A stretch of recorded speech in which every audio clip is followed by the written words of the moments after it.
दोस्तों नमस्कार, मेरा नाम है अजय और आपका स्वागत है सुप्रीम इन्वेस्टर्स में। दोस्तों आज मैं गो फैशंस के आईपीओ के बारे में डिस्कशन करूंगा। इसकी लिस्टिंग के दिन हमारी क्या स्ट्रेटेजी होनी चाहिए उसके बारे में आपको बताऊंगा। ग्रे मार्केट प्रीमियम क्या चल रहा है वो भी बताऊंगा, लिस्टिंग डे क्या है वो भी बताऊंगा और साथ ही साथ हमारी जो अलॉटमेंट कितनी आई है मुझे वो बताऊंगा आपको कि मुझे कितनी ये बम्पर अलॉटमेंट हर बार मिल जाती है। हर बार ऐसे अच्छे आईपीओ मुझे मिले जा रहे हैं, इसका क्या राज है लास्ट में ये आपसे शेयर करूंगा, तो आप जरूर अंत तक वीडियो में बने रहना। दोस्तों सबसे पहले आते हैं ग्रे मार्केट प्रीमियम के बारे में। दोस्तों 520 रुपए के आसपास ग्रे मार्केट प्रीमियम चल रहा है और 21 शेयर्स का एक लॉट था, तो 520 मल्टीप्लाई बाय 21 सिंपल है 10,000 रुपए के आसपास लिस्टिंग गेन पर लॉट आपको जिसको अलॉटमेंट मिला है उसको गेन मिल जाएगा। ठीक है, अब आते हैं दोस्तों इसकी लिस्टिंग डेट के ऊपर। लिस्टिंग डेट है 30 नवंबर 2021। ठीक है, अब आते हैं लिस्टिंग डे की स्ट्रेटजी के ऊपर। सबसे पहले मैं आपको यह बताता हूं कि मैंने कितने एप्लीकेशन लगाए थे और मुझे कितने एप्लीकेशन मिले हैं। मैंने लगाए थे 2 एप्लीकेशन एनआईआई कैटेगरी के। एक एप्लीकेशन 7.25 लाख रुपए के आसपास का था, एक एप्लीकेशन लगभग 5.5-6 लाख के आसपास का था। उसमें से मुझे 7.25 लाख का जो एप्लीकेशन था उसमें मुझे एक अलॉटमेंट एक लॉट की मिल चुकी है। तो मुझे अब जो है लिस्टिंग डे के दिन मैं क्या करने वाला हूं वो मैं आपको बताता हूं। लिस्टिंग डे के दिन मैं जो है लिस्टिंग गेन बुक करने वाला हूं। लिस्टिंग गेन को पूरा बुक ना करके जो मेरी लागत है यानी कि 15,000 रुपए के शेयर मैं मार्केट में बेच दूंगा। बाकी शेयर जो मेरे पास रहेंगे, कुछ भी शेयर रहे, वो मैं अपने पास लॉन्ग टर्म के लिए रख लूंगा, सोच के कि मेरा तो इसमें कोई भी इन्वेस्टमेंट नहीं है।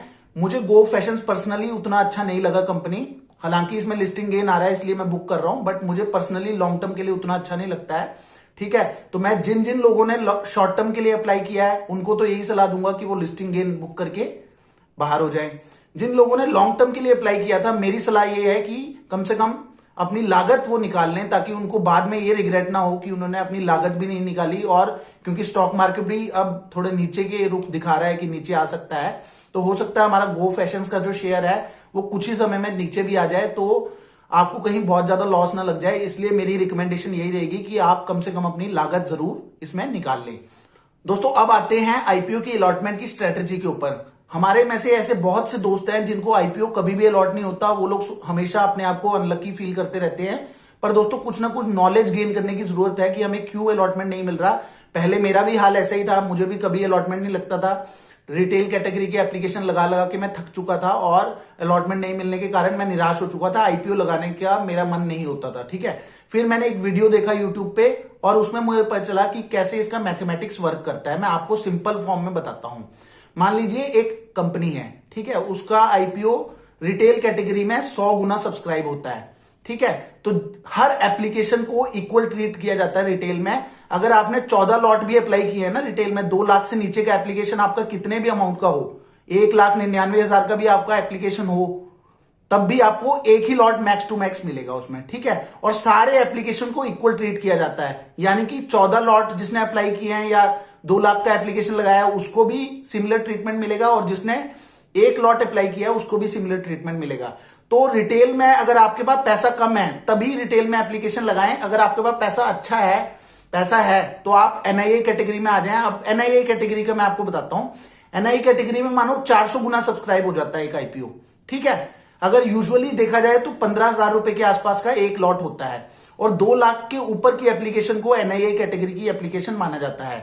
तो 2 लाख डिवाइडेड बाय 15 अगर मैं करूं तो कहीं ना कहीं 14 लॉट से ऊपर की जो एप्लीकेशन है उसको एनआईआई कैटेगरी की एप्लीकेशन माना जाएगा। रफली, ये रफली कह रहा हूं मैं, हर एक आईपीओ का थोड़ा थोड़ा अलग सिस्टम होता है, बट इसका 15,000 रुपए का एक लॉट समझ के मैं 14 लॉट्स को मान लेता हूं कि वो एक एनआईआई कैटेगरी के लॉट बन जाते हैं। ठीक है, 14 या 15 लॉट एनआईआई कैटेगरी के होते हैं, उससे ऊपर के जितने भी हैं।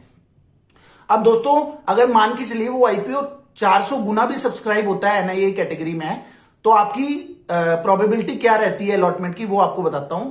वो हो जाती है, मानो आपने 15 लॉट अप्लाई किए हैं, 15 डिवाइडेड बाय 400, 15 डिवाइडेड बाय 400 अगर रफली हम लोग करेंगे तो 3.75% आपकी अलॉटमेंट के चांस हो जाते हैं। ठीक है, 3.75, समझ गए। अब अगर सेम आईपीओ जो है रिटेल कैटेगरी में 100 गुना सब्सक्राइब हुआ है, ठीक है, अगर आप उसमें एक एप्लीकेशन लगाते हो तो आपकी एप्लीकेशन की अलॉटमेंट का चांस कितना होता है? 1%। ठीक है, 1 डिवाइडेड बाय 100। ठीक है, अब दोस्तों आप सिंपली समझ पाएंगे कि अगर 100 गुना भी रिटेल में सब्सक्राइब हुआ है आईपीओ, उसमें आप एक एप्लीकेशन लगा के सिर्फ 1% अपनी प्रोबेबिलिटी बना रहे हैं अलॉटमेंट की। उसी के साथ में अगर आप 2 लाख से जस्ट ऊपर का एप्लीकेशन लगा रहे हैं तो आपकी अलॉटमेंट की प्रोबेबिलिटी 3.75% है रफली। ठीक है, अब आप समझ सकते हैं अगर आप ये एप्लीकेशन का अमाउंट बढ़ाते जाते हैं तो आपकी प्रोबेबिलिटी और बढ़ती जाती है। तो मेरा कहने का ये मतलब है कि जिन लोगों के पास थोड़ा भी पैसा है, 2-2.5 लाख रुपए भी हैं, तो वो हर बार एनआईई कैटेगरी में एप्लीकेशन लगाएं, उनका जरूर कभी ना कभी अलॉटमेंट आने लगेगा।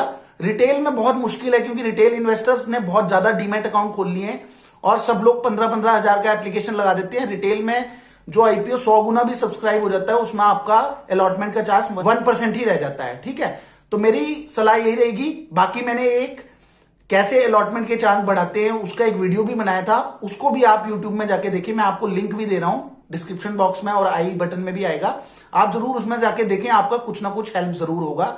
मैं उसी को फॉलो करता हूं और मेरे बड़े अच्छे अच्छे आईपीओ अलॉटमेंट हो रही है। मैं चाहता नहीं हूं कि मेरे दर्शक भी उस चीज को मिस करें। तो दोस्तों, आज का ये वीडियो आपको कैसा लगा आप जरूर मुझे कमेंट करके, लाइक करके और डिसलाइक करके जरूर बताएं। अगर आपको चैनल अच्छा लगता है तो आप चैनल को सब्सक्राइब भी कर सकते हैं। तो दोस्तों, धन्यवाद।